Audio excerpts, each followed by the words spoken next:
Welcome into the latest edition of ESPN FC. I'm Dan Thomas, joined by Craig Burley. Later on in the show, we'll be looking ahead to the Classico, of course, this weekend. And we'll be looking back at Aston Villa are 100% now out of the title race. We will kick things off, though, with the Champions League draw that was made earlier today.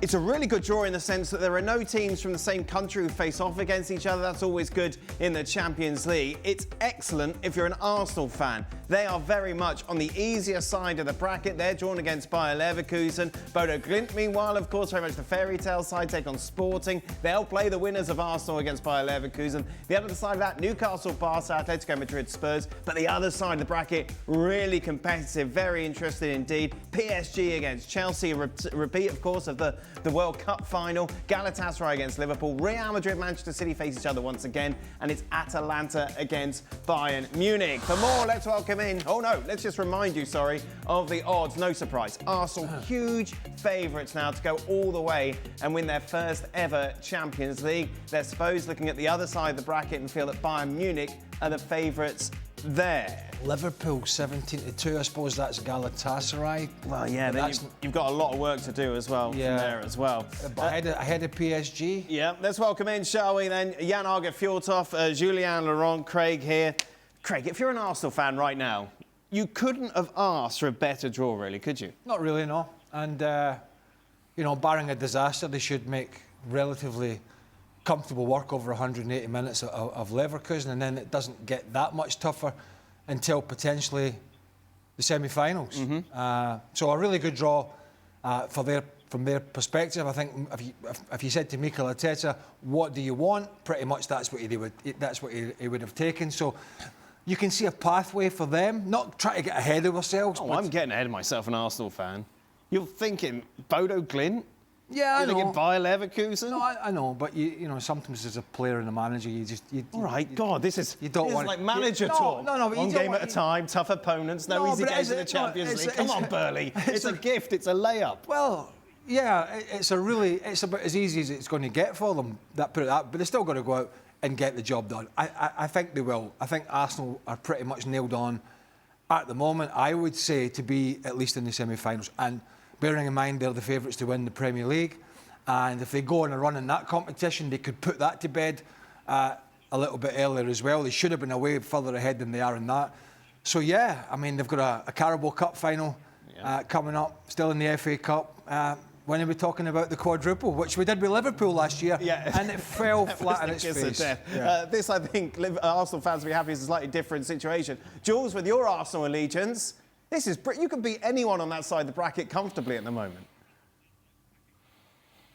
Yeah, I think this is very good. Obviously, that's the half. We knew one half of the draw would be easier than the other. And when you look at them both right now, there's one side where you have one former winner of the Champions League out of 8. That's the Arsenal side. The other side, you've got 6 out of those 8 who are previous winners, including the reigning champions, obviously, in PSG. So for Arsenal, that's exactly where you want it to be. The pathway certainly to the semi-final and potentially Barcelona, which won't be easy, obviously, with the second leg at the Emirates, because let's not forget, because Arsenal topped the league phase, they're guaranteed to be at home for as long as they are in the competition until the semi-final, obviously. So it's true, semi-final is where they were last season as well. So they have to do at least the same, if not better, obviously. Meanwhile, and you look at the other side of the draw, much harder to predict. According to the bookies, though, it's Bayern Munich that will make it their way to the final throughout everyone. Absolutely. I just want to say that Bodo Glimt will have the same path as Arsenal. So I look forward to the semi-final at about Northern Light in North Norway, by the way. Of course, this is unbelievable. And City against Real Madrid, is it a 5th time or something? I mean, this is sometimes we think they're doing something with a draw to make it easier, but they try to do it more difficult than anyone. And for Bayern, wow, this is also a big challenge for them. They're also one of the favourites going in there. But having said that, as Burley, as you called him, Burley started with like the 5 cliches in one thing. I will say that you have to win we have to win against everybody to get into the final.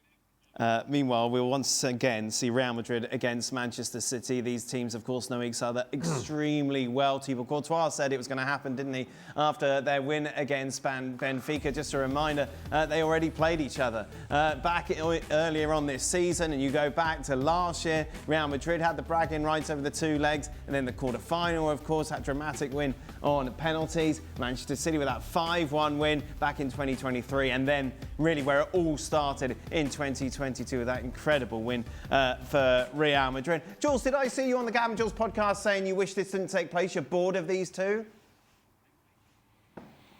Yeah, we did a reaction of the draw with Oggy and Gab for YouTube. But I'm sorry. No, I mean, I'm all for the big games. I wanted the big games. No, I want the big games.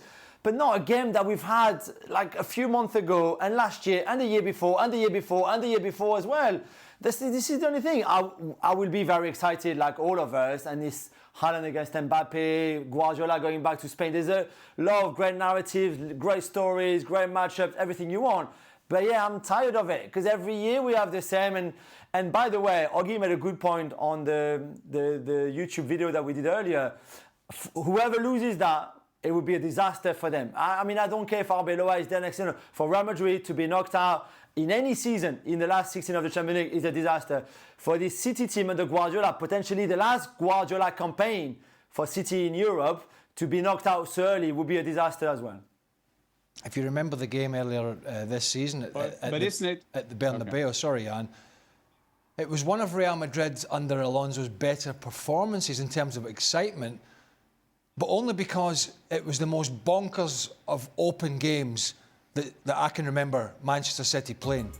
And they really allowed, although Real Madrid lost, they really allowed Real Madrid, if memory serves me right, a bit of a foothold in the game because defensively, City were just all over the place. I mean, I know Real Madrid have got their own issues defensively, but it's the one thing that's going to bite this Man City side in the backside.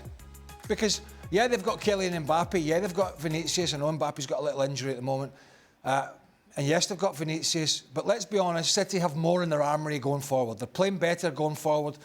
They have a better group of players in the forward areas to pick from, certainly in better form. But it's their gung-ho attitude at the back that if they approach the games in that manner, then Mbappe and Vinicius can punish them. And as Joe said, they could go spiralling out. And he's unlikely to win the Premier League this year. I mean, he may win the Premier League, but certainly Arsenal are favourites. And if they go barreling out of this competition at the round of 16, that is not good. So City have to get the defensive aspect of their game right. If they do that, if they do the basics defensively, they win this tie over two legs, I think. Mm-hmm. If they don't, this very average Real Madrid side with Mbappe up front, running in behind, getting onto any mistakes, any loose balls, any counter-attacks, if City don't get that right, they could well go out of this competition. But if they somehow learn from that game that they won in the Bernabeu, and I know they won it, if they learn from the defending and the openness in that game, over two legs, they'll go through. Just quick, Jan, before I come to you, what is Mbappe's possibility of playing in that first leg, Jules, given the injury? That's the hope. That we mentioned it on the show last night, that knee issue that he's had for weeks and weeks and weeks now. He needs a rest. He's getting the rest now. He won't play against Getafe this weekend, neither the following weekend, but they're really hoping he could be back for the first leg. Calm down, Italians, all right? But I'm going to say it. Who would Bayern Munich prefer, do you reckon, City or Real Madrid, Jan? But if I can conclude on that, because I think it's interesting, because we are now sitting here discussing who are the favorites now. We are still in February. We get into March. That is the test of the big months in football. For example, Bayern now, what are the trends now? There is a small trend that Bayern is conceding a bit more goals now. We know that they've had that trouble before. They're conceding a bit more than they used to be. Davis is out, of course. What do you do on your left back? That is one thing. Then you've got Arsenal. And Arsenal, I think they can get over Leverkusen. Leverkusen did all the job in Piraeus against Olympiacos when they won 2-0. And then they got it over a line at Bayern Arena. But what kind of frame will Arsenal be in the next months? Will they My lose question the was final? about Arsenal. Who would Bayern prefer, Manchester City or Real Madrid? Yeah. No, but I'm just saying that because that we can easily say that on the form now. I'm looking for which of these clubs will go into these big games and being in top form. And Bayern, yeah, it's one of them. Will they? It doesn't matter if they play City or Real Madrid. That is more or less the same. That's more or less the same for me. But I think we should look for trends. This thing that Arsenal can already book their semi-final ticket, I'm not having that. Because Arsenal is playing against a big opposition called Arsenal. They have to win over that thing going into this period now. If they do it, they can go all the way. We all know that. As Jules said, they were in the semi-final last season. So there is a lot of things happening now. And I think that we go a bit easy just to stay on the present form. Didn't you ever go at me at the start of the show? With cliches. Didn't you ever go at me at the start of the show saying, cliches and one game at a time? Because Arsenal is good yesterday, they're going to win tomorrow. Thank you. Come on. Okay. They're playing Bayer Leverkusen and then Bodo Glimt or Sporting. I think Bayern would beat, at the moment, or even come the time, I think Bayern, if they play well, would beat City or Real Madrid. Real Madrid have been terrible. I mean, Benfica outplayed them for long periods. Courtois was man of the match. If you looked at the XG in that game and all that sort of stuff. We see La Liga every weekend. A lot of teams outplay them. Yeah, they've got some results recently. Yeah, they went briefly to the top of the league. But they are not playing well. They are so heavily reliant on Kylian Mbappe, and since he's been out, Vinicius, who looks a little happier now Alonso's gone. But they're just not a well-oiled side. They struggle in the middle of the park. They struggle at the back. They've struggled in the full-back areas. You know, Carvajal's been in, got done by Victor Munoz in the Osasuna game for pace time and time again. Trent Alexander comes in the midweek and gets roasted by the Norwegian winger every time he gets the ball. So they have their issues. And we obviously have well documented, Man City's problems in certain areas as well, particularly at the back. And even though, as Jan said, Bayern have dropped a few more clangers of late and a few more goals, from back to front, they are a better outfit at the moment than both of those sides, I think. Let me ask you this. Yeah. What was the score when PSG and Chelsea met in the Club World Cup final? I have absolutely... I have absolutely no idea. But anyone on the outside? Any guesses? 3-1. I can't hear you. What was the score? I'll remind you. I have no Was it 3-0? 1-0. 3-0. 3-0. There you go. But I tell you what, lives in the memory. Chelsea, again, shall we go to this one game at a time? Because PSG are not playing as well as they were last year. Last year, they were hitting third gear, fourth gear, then they got to 5 and 6. They were absolutely brilliant. That is not the case at the moment. That being said, they're still a better team than Chelsea. If I was a Chelsea player, I would take some comfort from the fact that the job they did in Barcelona earlier in the season, I wouldn't try and kid myself, and I wouldn't try and say, oh, well, Barcelona had an off night and all that. The Chelsea players are not thinking that. They just thought they were brilliant that night. We know Barca were terrible. We know that's not the real Barca. But if Chelsea have a couple of big nights like that, they have a chance. A chance. But if PSG get themselves together and, they have a very good manager in Luis Enrique that you would imagine he will fix some of the issues that they've been having, they are the favourites over the two legs. There's absolutely no doubt about that. But they did get a scare last time out against Monaco. There is absolutely no doubt about that. Let's take a look at how the bookies have been set. PSG, of course, looking to defend their title, the first team to do that since Real Madrid. Chelsea are outsiders, PSG favourites to advance. Jules, I suppose the narrative around PSG is, don't worry. Look what they did last year. They found that extra gear when they needed it. We haven't seen signs of that so far. Obviously, against Monaco, they were far from their best. Is it a case of when you play against bigger boys, as PSG proved last season, they can up their game?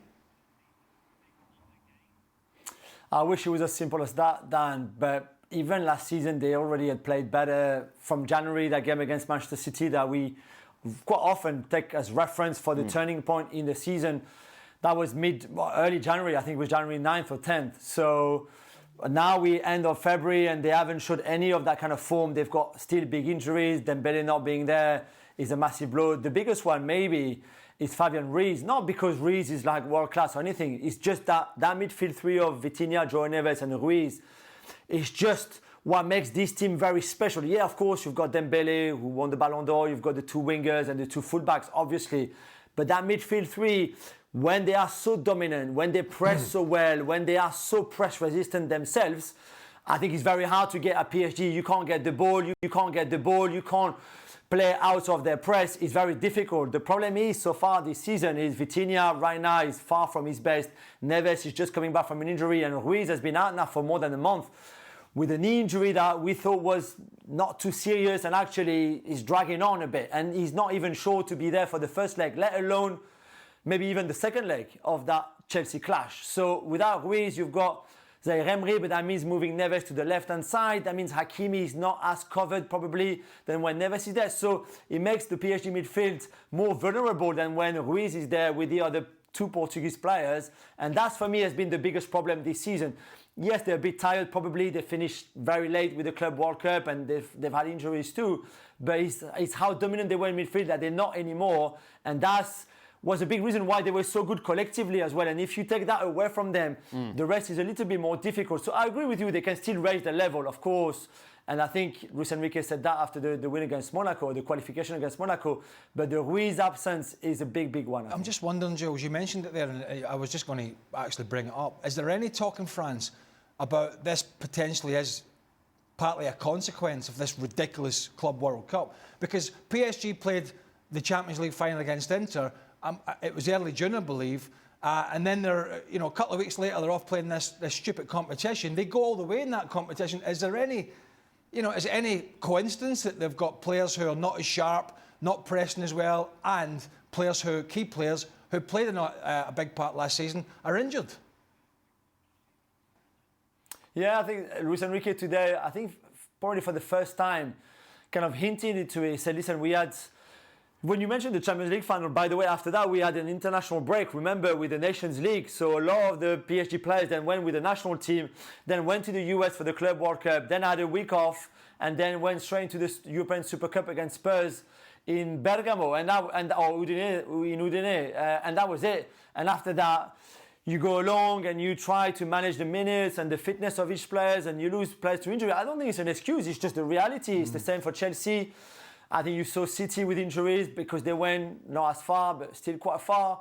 And I think that was probably a bit of a consequence of the summer that they had, really, all of them. And that's the problem. And when you know how much fitness is to this PSG team, because they need the intensity, they need to be outrunning you and outpressing you. If you don't have the fitness side of it, it's obviously more difficult. God, I absolutely despise that competition. Who's your pick? Who's your pick? Yeah, I do. PSG or Chelsea? What is Liverpool excuse? Did they play in the Club World Cup? They've just been bad. Please have a bit of respect for the world champion, yes. Chelsea. I mean, they're playing PSG. No, I think that PSG will do this. Oh. I don't think they will do that. You asked me for my favorite. I thought you will have a serious answer on that. So I still think you said don't rule Chelsea out. Okay. Yeah. Oh. Elsewhere, Newcastle take on Barcelona. Again, two teams who have met recently. They, of course, played in the Champions League group stages. Barca went to St James's, won by 2-1. Let's have a look how the bookies have this one set. Oh, we don't have the odds. I tell you what, Newcastle are definitely long. I would bet Newcastle in this game. Over 2 legs. I'll have that bet with you. No, well, I don't want to bet with you because you want to just give me evens. I want proper odds on it. No, because I think De Jong being out is massive. I think Barcelona defensively are a shambles. Pedri will be back though. Yeah, Pedri back, but for how long?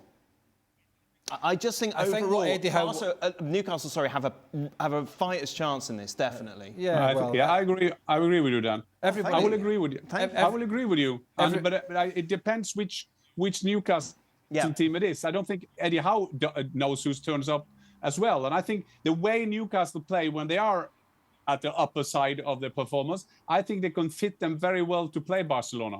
I think that is a good game for them. So you won't have the bet with me, but I can still back you in the bet. Oh, thank you very much. Well, they've got a puncher's chance, but I mean, come on, Barcelona are probably the favourites to win La Liga. They have much better players going forward than Newcastle. They have players like Rafinha and Lamine Yamal and Ferran Torres and Dani Olmo and Fermin Lopez, Lewandowski that can all turn the game. We know their problems is at the back, and I think it's one of the reasons that we'll see Eddie Howe probably going away that he has done recently with Newcastle, which is not play Voldemar through the middle and has played people like Anthony Gordon to utilise his pace to run in behind. And I think that is a tactic they will use against the high line of Barcelona. They will look for their pacier players to play through the middle and utilise the mountains of space that Barcelona leave. And that may well work in terms of causing Barcelona problems. But over 2 games, this Barcelona side with the attacking flair, even with Frankie de Jong out, Marc Casado can come in there. Marc Bernal is back fit again as a youngster. Eric Garcia has played midfield and done well, can go in and sit alongside Pedri in there. So they have options. Obviously de Jong is the glue. And him and Pedri, de Jong and Pedri were the real key to the second half performance at St James's Park, when Newcastle really pressed them and played with a lot of pace, and then those two just stood on the ball and dictated the whole of the second half. So he will be a miss, but I just feel Barcelona are too strong, particularly when Newcastle have to go to the Camp Nou. Jules? I think it's a very fascinating one because we mentioned De Jong, and rightly so, but Bruno Guimaraes won't be back either for Newcastle. And Guimaraes is probably, with Anthony Gordon, certainly in the Champions League, the most important player in this Newcastle team. With and without the ball, and without him, it's not the same at all. And Tonali is probably not still fully fit, and Joelinton is just only coming back from an injury. So all that midfield three that for the last 2 years have been the strength of this Newcastle team, really, and the heart of it and the engine of it, won't be there certainly at full strength. So that's probably where the game could be played. But yeah, of course, Newcastle have everything really to exploit the high line defensively from Barcelona, as we saw back in September when they lost. Rashford scored 2 great goals at St James's Park. But really, I think on that night, the expected goals were higher for Newcastle. They had more shots on target than Barcelona too. It was just thin margins that made Barcelona win that game. But it won't be easy for them, for sure. Jules, one last thing. It's the first time I've seen you with your background. We talk about Frank and his lack of humility. What does it tell us about you that the biggest picture frame behind you is one of yourself? So this is producer Mike. This is not my doing. I didn't do anything in this. I promise you, I didn't do anything. There's lovely photos on the other side. No, with we the can't family see those. It's all at the about Champions you. League You and final. Mbappe. At the top. I Me and Mbappe, and me with the Champions League. Can you see? With Ryan with the Champions League as well? Yes. That's me with the Champions League. One day you might leave the Champions League too. I thought it was a young Gerard Depardieu there on the photo. And then now I see it as Jules. There you are. Yeah, meanwhile, in the double tree in Manchester. I'm not really one to talk about hairstyles, but I don't think I'd have gone out with that hairstyle Jules had there. a little on the long side, Jules. We've got you covered, of course, across the globe. We've got a watch party in LA as Borussia Dortmund are looking to close the gap on Bayern Munich to 5 points at the top of the table. Our TV crew, of course, will be in California. On the sidelines, of course, will be Archie Rintut, who I imagine is very much looking forward to this class, Archie. Oh, big time, Dan, because Borussia Dortmund have to show a performance tomorrow. They have to win this, as much as Niko Kovac, their coach, has kind of been on the fence about any cries for the title this season. He's been more putting his players back in their place when they've dared to mention it. And yet, ultimately, they have to close the gap. Whereas for Bayern Munich, this is a chance for a statement. This is a chance for them before what's going to be a huge final few months of the season to say, look, we are well and truly top dogs here. And given the way that they're playing as of late, who would really bet against them as well? That front three of Kane, Elise and Diaz has really gelled together in such a great way for them this season, and just seeing the way that they all seem to complement each other, the kind of decision-making that they have between them, you fear for Dortmund a little bit, given the way that they're wobbling, not just away at Leipzig last week, and even if they pulled it back to 2-2, but also that performance at Atalanta. It's been dubbed locally as a fiasco, and you can understand why. Then you expect the Niko Kovac team, then you expect the Dortmund team to just go to Bergamo, be disciplined, get yourself over the line, and then you are 3-1, deservedly down, and then you got something of a stroke back there, and you start doing something in injury time, and then you do another stupid thing. So, I mean, as a player, you can think that, okay, it's a fantastic chance now that we are playing in our fantastic atmosphere at Signal Iduna Park. We have the chance to beat Bayern. So I think that after a loss like that as a player, when you're sitting there, you think, well, we have the chance, we can beat Bayern and can somehow repair a bit of the things that happen in Italy. Players have all been there. They've had really bad games. This was a very bad game. You're looking at me. Well, you know, Villa Park, whatever, blah, blah, blah. I've been in that. But what's it like, honestly, what's it like, though? Well, it depends on the individual, because it's everywhere. It's like Jan says, like, you're the focus of the 48 hours. You've had a nightmare. Yeah. You're going into another huge game. No, it really hits a player. It hit me hard, that particular incident at the FA Cup semi-final at Villa Park. And I really took that into the next league game. I think it was Aston Villa, and it was at home.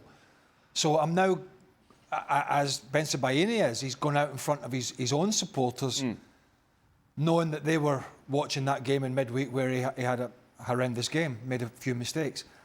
And you take and you can feel that frustration coming through the support, and sometimes, and I know this was from my perspective, sometimes you're so keen to make amends that it's crazy to say that you try too hard. You start doing things that are not normal because you're trying to, obviously, in your mind, make amends for the bad game that you had. And it wasn't the only one, because if you look at Gregor Kobel there for the penalty kick, what the hell was he doing out there for a cross? So he wasn't the only one. But I know, and there's not a player alive that hasn't had a big game. There's not a player alive that hasn't made mistakes. It's not happened. Not one sports person. But it is difficult to put it. The only way you can put it out of your system is to go out there and have the kind of game that you know you're capable of. If you back it up with another one of those, and that is possible because you're playing, you know, these, Archie mentioned it, particularly those attacking players around Harry Kane, you could find yourself in a real mire, you know, mentally. I know for me it was really tough mentally, because you think you've let all your teammates down. You know, you think you've cost them a cup final, you've cost them this, you've let 40,000 supporters down, and that sort of mould. People might think that players don't think about things like this, but they do, unless they get no feelings at all. So it'd been a tough week for him. I'm sure he would have wanted a bit of an easier game to get back in his stride, but he hasn't got it. So it's straight back out and you know, brush yourself down, roll your sleeves up, and get on with it. But when you have a night like Bensebaini had, then you find out about yourself when you've got to go straight back into the cauldron a few days later. Well, of course, he'll be up against one of the strongest attacks in the world at the moment. Archie mentioned it, the likes of Kane, Elise, and of course Luis Diaz, who has been fantastic since making that move from Liverpool. Whereas with Luis Diaz, sometimes you wonder, does he know what he's going to do when he's getting the ball? And that's the excitement to it. And sometimes he will still fluff the occasional chance, but for the most part, he does some of the most outrageous things. This goal that he scored back in November away at Union Berlin, where he squeezed the ball in when Bayern had their backs up against the wall in that game. And that's the thing about this Bayern team. Even when it looks like they're in a tight corner, they find a way to squeeze themselves out of it. Serge Gnabry's been revived as well, just behind Harry Kane as well in that number 10 role. Jamal Musiala still working his way back to full fitness. And it's all of these things which contribute to this feeling that, whilst I think it's difficult to place too much currency on how good Bayern have been this season in the Bundesliga, because no Xabi Alonso Leverkusen from last season, and Frankfurt without Hugo Ekitike and Omar Mamouche have really dropped off. I think that's why Dortmund have stepped up a touch. You still think that they are one of the best teams in Europe and have to be making their mark, not just here tomorrow, but also in the Champions League and the rest of the season. Yeah, 100%, of course. Along with Luis Diaz, you've got Harry Kane up front as well, Archie. Putting you on the spot a bit here, but if we were to ask Bayern Munich fans exactly one word to sum him up, what would that be? Sum up Luis Diaz. Sum up Harry Kane. Ignore that graphic, by the way. That's completely Harry wrong. Because those Kane? are the odds. We're running to the bookies. Harry Kane. Hurricane is one word that's been used to describe him. He's been magnificent for them. He is beloved because of his professionalism in front of goal, but the way he carries himself on and off the pitch, he is a guarantee for them. I realise that's quite a few more words. No. But brilliant, I think, is just the one. Okay, then. No matter what the odds are, what are your predictions for this, Jan? I will say this is what Bayern usually do. This is going to be a statement win for them. We are up for a fantastic football game, and I think that, but still think that they will win 2-1 Bayern. Where would you prefer to be, Archie, tomorrow? Tom's watch party in LA with Jurgen, Ali and Kay, or on the sidelines? I love it on the sidelines, Dan. LA doesn't sound bad, but Yeah. I'm happy here, just about. Just a I was reminder. a little confused, at the start, because I just automatically thought Archie was in LA, and I thought, it's not dark in LA at 2 o'clock, is it? 2 p.m. No, we got everyone covered. If you haven't done so yet, if you're in LA and you fancy going along, be sure to check out the QR code there to register to go along to Tom's watch party tomorrow, which starts at 8:30 Pacific time. Jurgen's buying. Oh, yes, he is. He's buying the drinks. Everyone's having a coffee. Bournemouth, Sunderland, Burnley, Brentford, Liverpool against West Ham, Newcastle against Everton. The late game is Leeds against Manchester City. The big match on Sunday, of course, sees Arsenal take on Chelsea. Arsenal at the top at the moment, obviously front runners, big favourites. Pep Guardiola was asked if he had any tips for Arteta. Hi, Pep. You've experienced yourself at Barcelona what Mikel Arteta is going through right now, that pressure of trying to win a first league title as a manager. I just wonder, what's that pressure like? What do you remember of that time and, trying to get over the line, and how does that compare maybe to when you were a player going for a league championship? I don't remember. I'm not here to give advices to Mikel. Well done. Jan, I know you love this. I love this. This is brilliant. And why should he answer that? I mean, these mind games that they don't say that they don't care about what the other team is doing. We focus on ourselves. We won't even watch the game. Oh, please, please, please. I mean, this is a mind game. Pep Guardiola is a symbol of the mind game just to be his former boss. And Arteta will know that. He will be desperate to beat his teacher. I think I love that. I love this dramaturgy. I'm doing 2 games, and I'm going to Allen Road tomorrow, and I'm doing Arsenal then on Sunday. And I mean, you just feel every game is so tense. Every mistake might kind of cost you the league title or the chance to chase after Arsenal. So I love it. Well done, Pep. And Arteta, please give us an answer in your press. Well, he's not going to watch Martin Odegaard playing on Sunday, is he? Wow. Jan? Wow. He's out the team. Wow. But did I miss something? Did that journalist ask him, is he any advice for Mikel Arteta? Or the bit I heard, they asked him, what does it feel like when you're in that position? Yeah. Yeah, but he tried to be clever, Craig. Oh, what did he That's what interview. He Well, tried to be clever. Yeah, what's it feel like when you're in that position? And Guardiola could have went, it's a nightmare. Yeah. And he could have said, and Mikel Arteta will not be. He didn't have to give him advice. He won't be sleeping. It'd be a nightmare. Well done, Craig. Be waking I love up that. You see what I mean? I would have loved that even more. Yeah. Fantastic. Be waking up in a But cold sweat. What was that thing about Martin Odegaard? What was that thing? That's all right. They miss Odegaard. We're going to talk about Martin Odegaard in No, extra he's been, time. 'cause In extra time. Let's say is he? Meanwhile, top half of the table, it's Barcelona against Villarreal tomorrow. A game, of course, you can see live on ESPN+. Barca 10 points clear of Villarreal, sitting in third. Of course, 1 clear of Real Madrid. Craig, this, of course, the first game we've learned that De Jong will be out for Barcelona. Huge blow, as we mentioned before, when we took the Champions League for their run-in. Villarreal, a weird side in that they've done well against lower opposition this season, but struggled, obviously. Well, they did okay against Real Madrid at home, but they had a man sent off. Yeah. So that sort of quelled that, and they spun a few chances early on. They were horrendous in the Champions League, but much better in La Liga. But we've seen this before, when the likes of Real Betis and others face up to Barcelona or Real Madrid, and you think, oh, this is going to be a big game, and usually they get 3 or 4 goals put past them. But yeah, I mean, if I was Villarreal, I'd feel quite good about the fact that obviously De Jong's not there. Pedri's just come back, so he's going to be short of some fitness. And you can absolutely just, game after game after game after game, you can get at that back four. So it is a potential for Barcelona to drop points. And once again, that would leave the door open for this extremely mediocre Real Madrid side to hang on there in this title race. So, yeah, that's a big game. Is it tomorrow, that one? Tomorrow? It's a big game tomorrow, that one, for Hansi Flick, for sure.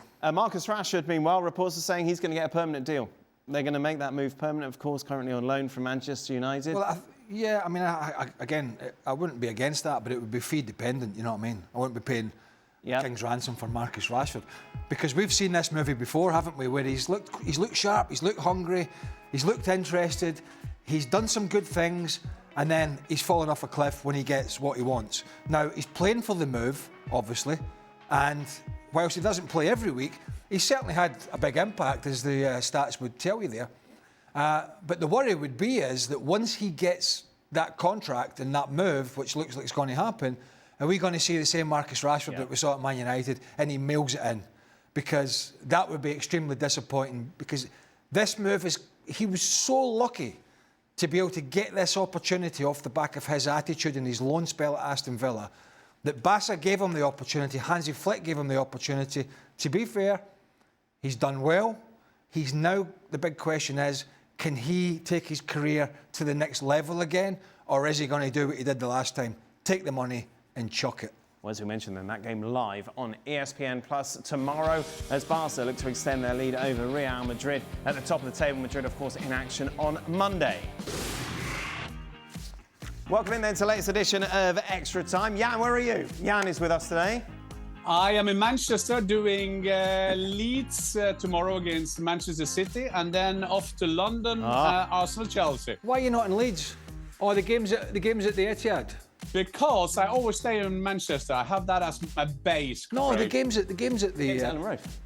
Huh? Game's at Ellen Road because they played early in the season and made a decent fist of it. Yeah.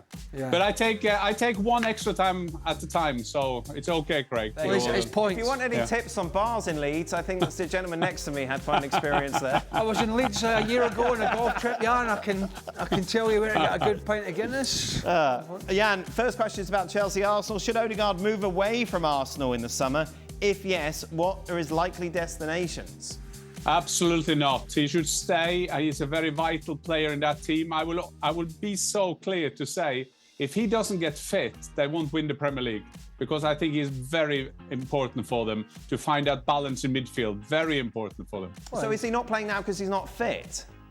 I don't think he's 100% fit, and you have the luxury then you can play with the guys who are in there. You don't have to let him play. Can't even say Eze's name. Can't even say Eze's name. Oh, Eze, I love Eze. No, you can even say it. By the way, he can't even say. Of course I can. He can't even admit Odegaard's dropped. By the way, Craig, take down your Declan Rice poster. Come on. Listen, as someone who is genuinely quite excited about how Norway will play at the World Cup, because I think they're a very strong side, and we saw Bodo Glimt do something similar in the Champions League. How worried would Solbakken and Norwegian fans be if Martin Odegaard's time was limited at Arsenal between now and the end of this season? I think we can take it so far to say, Craig, that we've been very good in the qualification to kind of cover all the weaknesses. But I think if Ståle Solbakken, he will go into church every day to pray for Martin Ødegaard and Erling Haaland. He is decisive. We can say we have a lot of talents going forward, but we can't underestimate how important these two players are for us. And hopefully he will be finished with his injuries now, but that is of course worrying because we are so depending on him. But Jan, what happens if Odegaard's on the bench for the majority of the games now between now and the end of the season? I don't think. Well, he still plays for Norway. No, he will always I was play. moving on or moving back, but I was moving away from Norway. Yeah. But looking at his future, will there not be part of him thinking, well, I need to move on?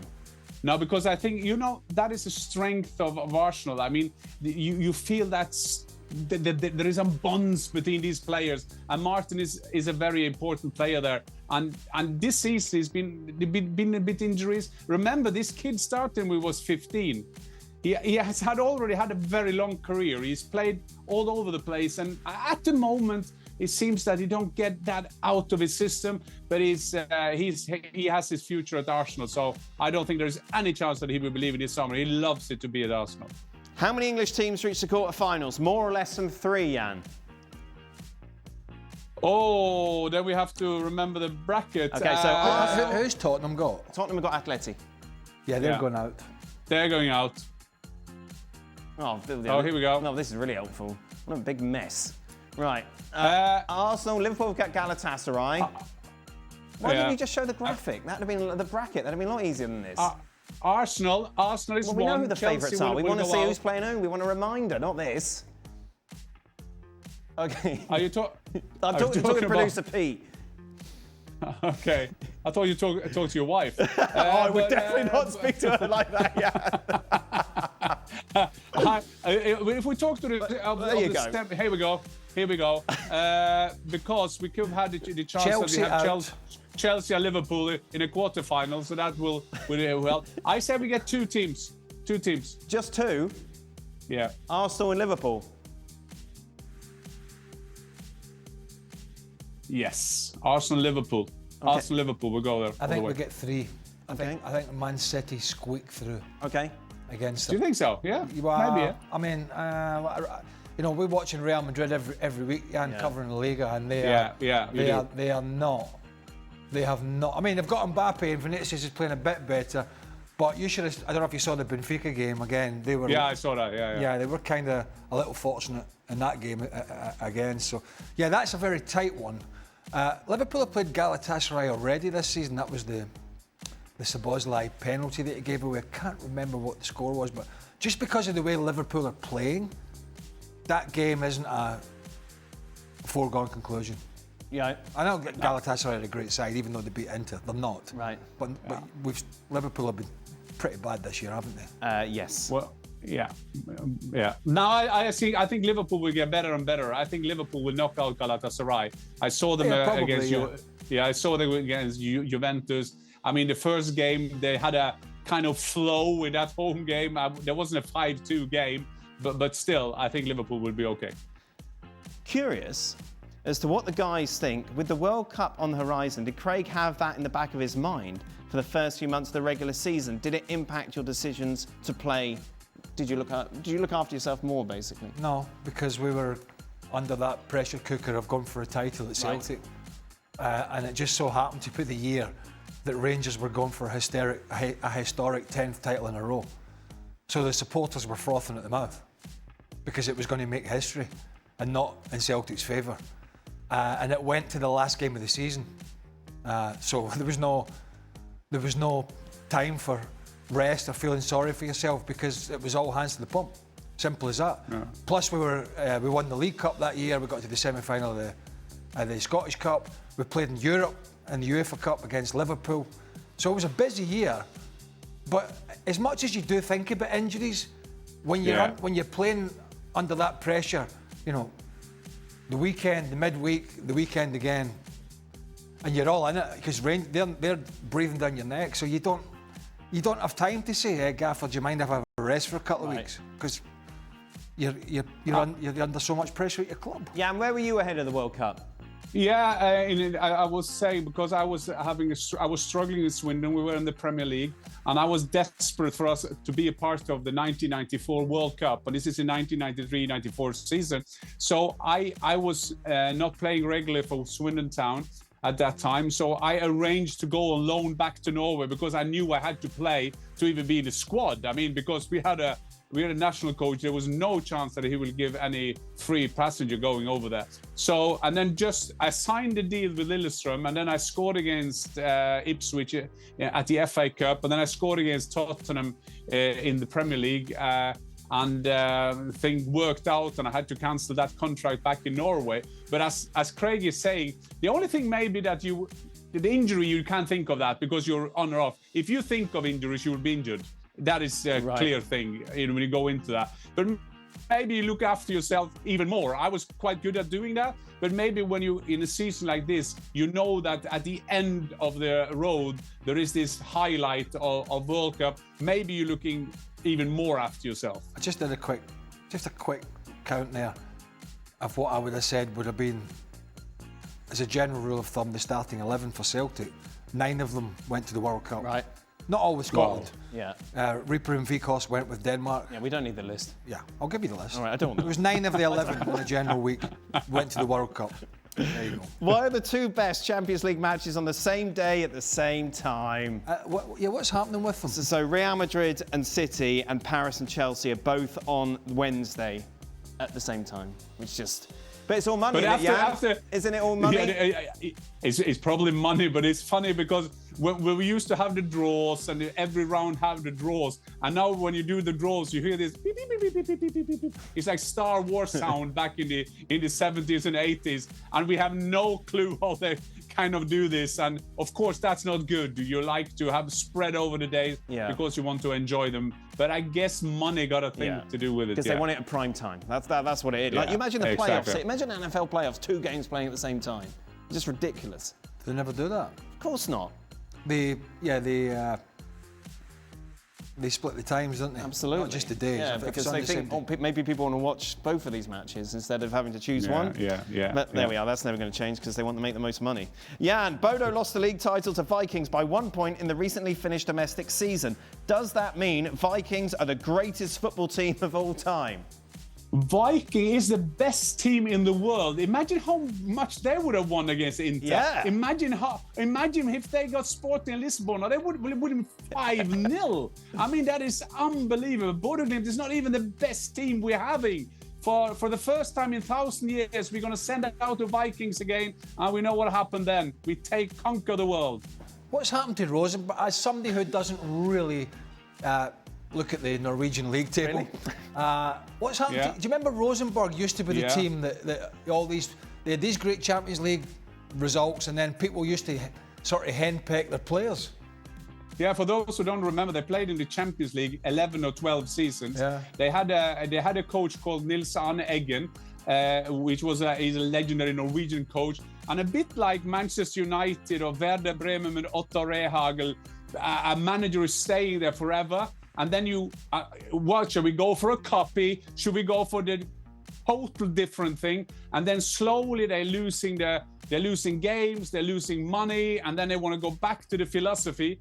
Just a fun fact, Bodo Glimt and Rosenborg are very similar in the way they play. It's also similar in the way that there are 9 of 11 players are Norwegians, and just 1.5, maybe 2 players of them will play for the national team, as was Rosenborg. And the last fun fact, every Rosenborg player that went abroad, except Jon Carew, who had good success when he went abroad, they didn't have success abroad. And that's the same with the Bodo Glimt players, because they're so into this way of playing, I think. You see the captain, Patrick Berg, went to France and played there for 5.5 minutes and coming back and now playing Champions League. Same with Hauge, went to AC Milan, winning the Europa League with Frankfurt. So they are gone. Well, I was telling Dan the other day, but when we signed Harold Brattbach, he was scoring a lot of goals for Rosenborg, and he did okay at Celtic. But then, you'll not even know this one.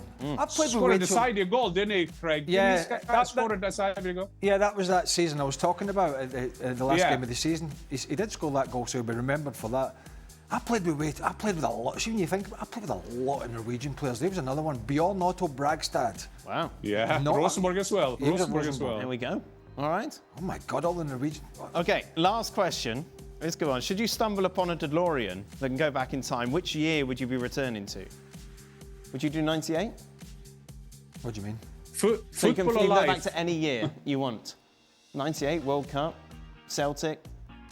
That's a good year. That was a good year. Yeah? That was a very good year. Yes? It was a very, very good year. Yeah, exactly. That's what I mean, like, on and off the pitch. There you are. See, I thought you might like to go back there. 1971. Why? I was 1. You're growing your first teeth. You're excited. Didn't last that long. Jan?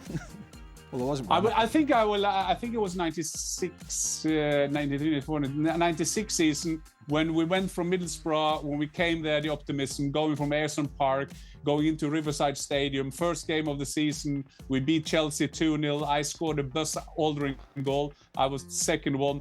And it was a fantastic time, and we got all the players in. We got Juninho in. And then, unfortunately, we got Ravanelli in, and then I was off. But that is another story. I left. I was leaving there. But going back to that period, that was a fantastic time. Yeah, very good. All right, great stuff. They're going up, Borough. They are going up. Yeah, it looks like But the 2 home games They when are. they couldn't win. All right, there you go. Yeah. Okay. 1999, I think I go back to. First year of university. That was a lot of fun. Or 2005, first year in Madrid. That was also a lot of fun. That's it. That brings us to the end of today's show. ESPN FC returns tomorrow. I should have stayed there. Well, there we are. Other one with the ball. So which Celtic internationals went to the World Cup? That's 9. Yeah, send me a mail. Send me a mail.